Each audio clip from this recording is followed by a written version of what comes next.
All right, now we're going to be talking about desirable qualities. Searching ability is evident by an aptitude to recognize promising cover and eagerness to explore it, regardless of hazards or discomfort. Hounds should search independently of each other in an industrious manner with sufficient range. In trials run under brace or small pack procedures, hounds should remain within the control distance of the handler and should be obedient to his commands. That's pretty self-explanatory to me. Does anybody need to add anything to that? Like, we're not reading this book here. I'm reading this book for you to think about what I'm saying, come up with questions, or the judges to come up with anything they want to add to that. Judges, y'all giving us a bad name. You're supposed to have such enough to come in out of the rain. It ain't raining that hard. Pursuing ability is shown by proficiency for keeping control of the trail while making the best possible progress. Game should be pursued rather than merely followed, and action should indicate a determined effort to make forward progress in the surest and most sensible manner by adjusting speed to correspond to conditions and circumstances. Action should be positive and controlled, portraying sound judgment and skill. Progress should be proclaimed by tonguing. No hound can be too fast, provided the trail is clearly and accurately followed. At a check, hounds should work industriously, first close to where the loss occurs, then gradually and thoroughly extending the search further afield to regain the line. Here we've got one of those statements that you hear all the time. No hound can be too fast. How many times have y'all heard that? Run too much rabbit. I'm going to get there too. But no judge would ever, I hear that, but no judge I ever knew would tell me that his hound was running too much rabbit. That would be, that just shows that they have not read the rule book. There is no such thing as running too much rabbit. You can't run too much rabbit. But yeah, no hound can be too fast. And they stop right there. I mean, it's in the same sentence. You know, don't ignore any part of this rule book over another part. We're judging by the rule book, the entire rule book. Don't pick out one part of the rule book because it's your choice to do so. Go ahead and use the entire rule book. I forgot this, but when I started, I was going to tell you that to me, this is the judge's Bible, this rule book that we have here. I got sitting down going over this and studying it, and I kind of felt like a preacher. I said, you know, Richard, you're going to be up there, you're going to look like a preacher, and you're going to be preaching. Yeah, I'm going to be preaching, but I'm going to be preaching out of the judge's Bible. This is it. There is room for interpretation, but you're going to, not much. If you read this rule book, it's pretty clear. And I'm just in awe that anybody could sit down and put into words how a dog should run a rabbit. The more I read this and the more I watch dogs, the more in awe I get, because it becomes clearer and clearer. If you watch dogs and you read the rule book, you watch dogs and you read the rule book. This rule book explains exactly what it takes to run a rabbit. I'm going to ask for a little history here. Now, I'm really bragging on whoever wrote this rule book. I'm almost certain that John Landrum had a big part in writing this rule book. I understand there was another man, a large pack man. Does anybody know? I wouldn't want to leave him out, but there was, my understanding that basically two people wrote this rule book, John Landrum and one other man. And I want y'all to stop and think about, they put a lot of time and effort and thought into doing this. It's been around for a while, and it's still the same today as it was when they put it down in writing.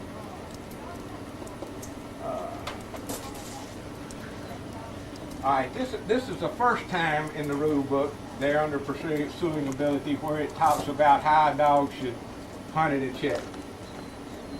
And this same statement appears at least two other times, and we'll get to it later. to me, the most important thing about running a rabbit, if you lose him, you have to know where you lost him. If you don't know where you lost him, how are you going to find it again? I like to use this analogy. I mean, it's fairly weedy out there. If we were running, and I know y'all can't imagine me running, but if anybody was running along and they had on a ring, and you're running wide open, and you drop that ring, and about 10 steps later, you realize that ring's gone. It's back there somewhere, but you don't know where. What's your chances of finding that ring? If you're running along there and that ring falls off, and the minute it falls off your finger, you stop. What do you have to do to find it? Look down.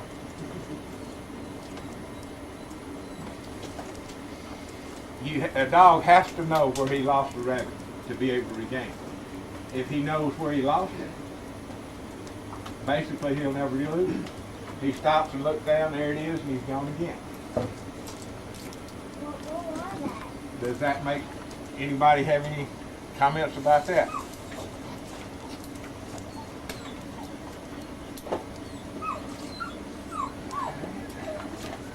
Accuracy in trailing. The ability to keep consistent control of the trail while making the best possible progress. An accurate trailing hound will show a marked tendency to follow the trail with a minimum of weaving on and off, and will display an aptness to turn with the trail and determine direction of game travel in a positive manner. Any comments? Proper use of voice. Proclaiming all fines and denoting all forward progress by giving tongue. Yet keeping silent when not in contact with the scent that can be progress. True tongue is honest claiming that running mates can depend on.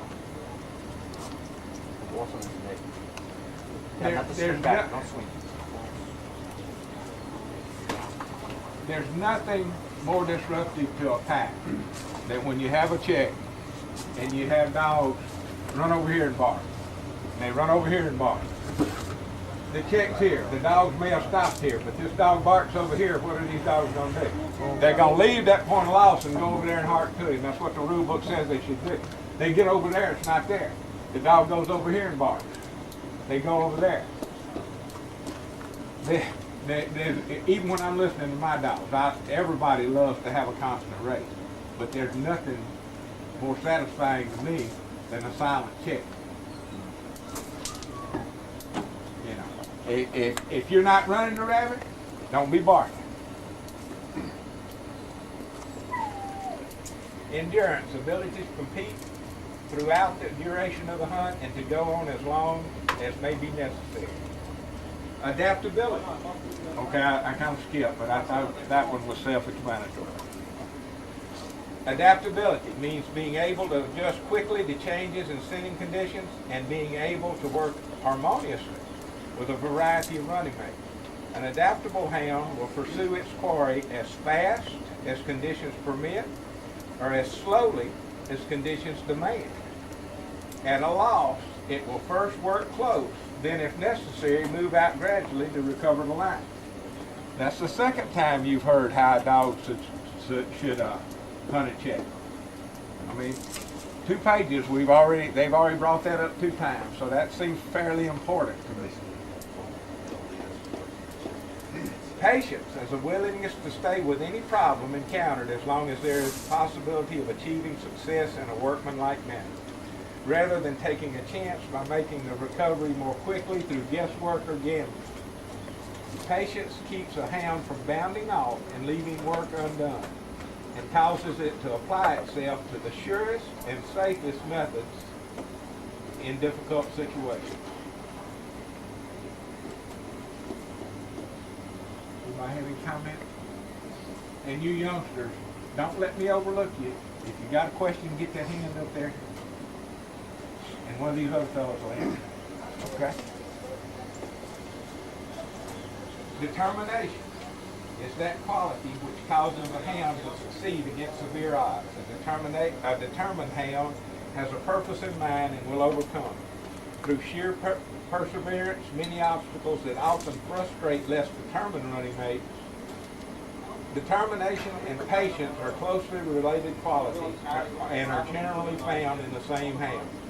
Determination keeps a hound at its work as long as there's a possibility of achievement, and quite often long after its body has passed the peak of its endurance. Determination is desire in its most intense form.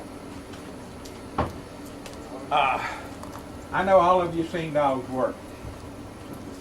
You come to a check, there's a loss. When I say a check, I'm talking about a loss. All right? There's a loss. And it could be that long, or it could be 2 or 3 minutes. All right, you know the dog stopped barking right here. So you're a judge, you know they should pick it up right here close.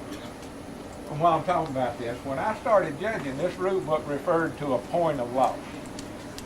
Am I wrong? You judges remember that? That's been taken out of the rule book. It's now called an area of loss. And it says that you're to find you're to hunt close to the area of loss. You know, Louisiana's an area. Or Mississippi's an area.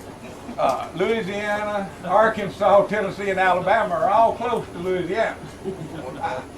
Personally, I like the point better because there is a point of loss. It indicates where the dog should be. An area is a little shaky. I don't know. I'd like to know who changed that in the rule book, but it's been changed since I started. Huh? You heard? Well, excuse me about Texas. You can't find anything in Texas. He said probably Wayne Martin. Probably Wayne Martin changed that for too much horse judges. Independence is the ability to be self-reliant and to refrain from becoming upset or influenced by the actions of faulty hounds.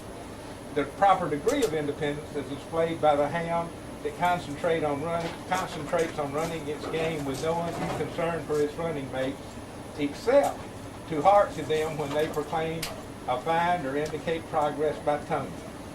Tailing or watching other hounds is indication of lack of sufficient independence. Ignoring other hounds completely and refusing to hark to or move up with running mates is an indication of too much independence. I got something on that one. Okay. And I've seen it, and we've all seen it. You get a dog going back to a mouthy dog, you'll see some of these dogs shy away from that dog. He can bark all he wants, and these hounds aren't going to him. They're independent enough to stay clear of that hound. So More intelligent. or intelligent enough. So there again, we you know he's faulty. He's mouthy, and it might be a case that you can't order him off the ground at the time. So don't let a dog, because he's not barking to the other ones, or the other dog barking, don't think that he's creating a problem. He's avoiding the issue. You always got to make sure before you decide, because it happened to me in Houma. I had a little black man, that's way back in Houma, and this dog just come out in the lane, come running towards us. And I know you don't run nothing but breath. Nothing, I know for a fact. They were getting ready to pick him up. Somebody had a cat. You know, after we started back, I had to literally take him, put him with the pack because he didn't trust that pack man. So that's when you got to just take your time. Take time Just pick to the make dog, sure. because he's not going in. Maybe they're not running a rabbit. Maybe they're running rats. Maybe they're doing this. That's a major thing out there. I know Kevin might say a good dog won't go back to him. There's plenty of dogs that will not run off game. They'll come out. They'll come for out. whatever reason. So you have to keep that in the back of your mind also. The whole time. We may come to this later, but I know I was going to use this example sometime today. Was judging a championship trial up around Meridian. We had a pack of dogs on the ground. They were running what we thought was a rabbit. And one of the dogs was in there, and he was making checks. Didn't bark a lick. Never barked. We watched him for a little while, and we ordered that dog up. Almost immediately, within 5 minutes, we ordered him up. They saw the cat cross the lane down there. All right? The rule book tells us, at that time, I mean, I was not that knowledgeable about the rule book, but I'm here and I see people talk about fairness. I said, you know, this is not fair. I talked with the other judge. We had already picked that dog up. We brought that dog back and put him down again. the rule book says we can do that. When I did it, I didn't know that was in the rule book, but it is. If you pick him up, he's not running. You find out the other dogs aren't running a rabbit, you can bring him back. Just so happened we brought the dog back. He went to open it on.